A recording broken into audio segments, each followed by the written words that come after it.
Yuriy is an advisor to Ukraine's defence minister. He says the partial mobilization is of little concern to Ukrainian forces. It will have no impact on our military strategy whatsoever. As General Zaluzhny, the commander-in-chief of the Ukrainian armed forces, has said yesterday, for us it doesn't matter who to destroy or who to drive out from our land, be it contracted soldiers or recruits or mobilized.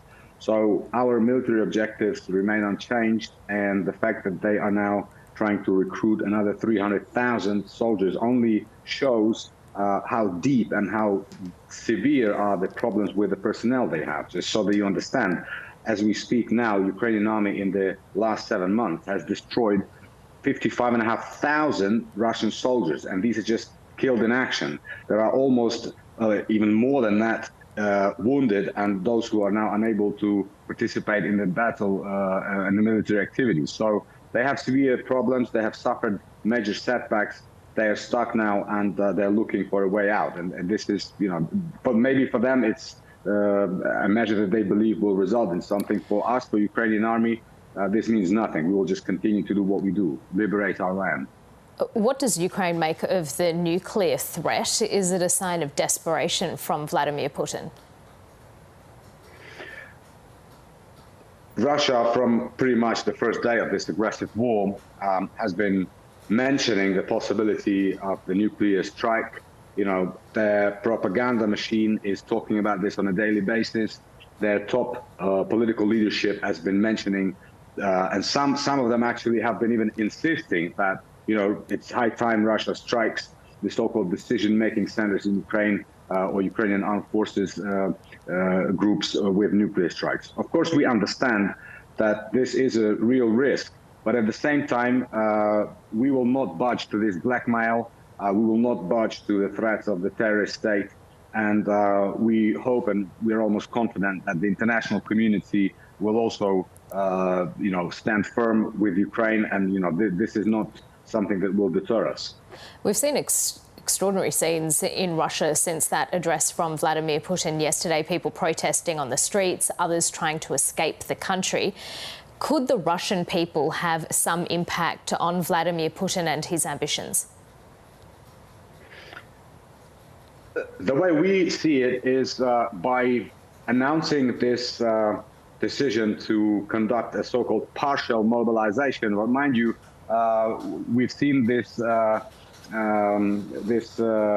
decision, this decree of the president about this mobilization, and it doesn't look like it's a partial, right? So it doesn't have any limitations in terms of geography, in terms of ages, in terms of whatever. So it looks like just a hidden mobilization. And this is why the Russian people are, put simply, freaking out. And they're queuing up at borders, to Finland, to Georgia, because nobody wants to die for nothing. Because, it's one thing for Ukrainian soldiers. We are fighting for our future. We are fighting for our families, for our homes. Now, what are those people fighting for are the delusions of a deranged leader, which have no foundation neither in history nor in reality. So, of course, nobody is willing in Russia to die. And we have seen also a wave of protests yesterday, and over 1,000 Russians were actually captured and detained as a result of these protests. So, of course, this could trigger, some large-scale dissatisfaction within the Russian society. And this is a Pandora box, and I don't think Russian leadership realizes what can come out of it. What does Ukraine want to see now from the international community, and in particular from Australia? There are bushmasters that we have committed to delivering, and I think about 30 of them are yet to be delivered. Do you want to see fresh commitments from countries like Australia when it comes to military aid? I would like, first of all, to use this opportunity to thank the people of Australia and the government of Australia for standing firmly with Ukraine in these difficult times, for providing Ukrainians with these superb military machines, the Bushmasters. As you know, they've been super successful during the counteroffensive in the Kharkiv region. They were on the front lines, and the Ukrainian soldiers have used them so efficiently.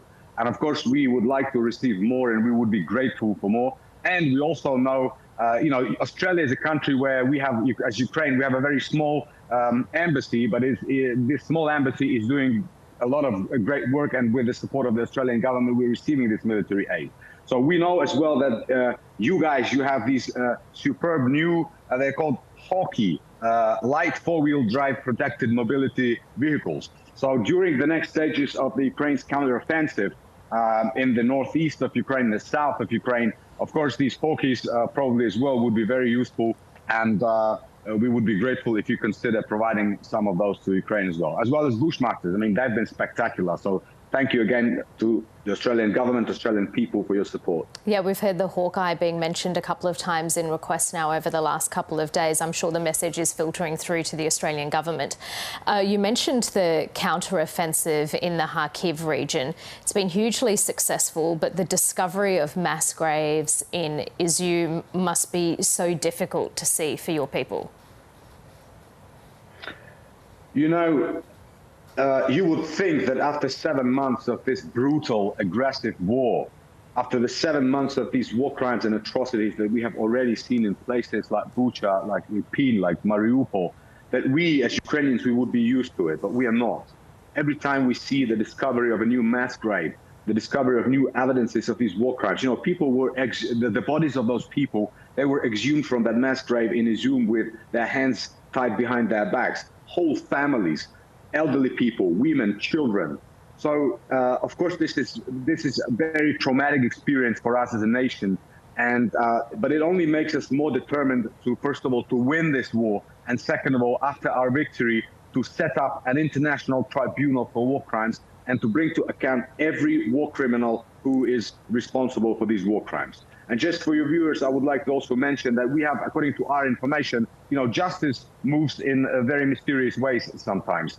And for example, the brigades, the Russian brigades that were committing war crimes in Bucha, according to our information, 95% of them have been eliminated already on the battlefield. So, you know, we will destroy these war criminals either on the battlefield, or we'll bring them to account in international war crime tribunals, but justice will be done. We are confident in that.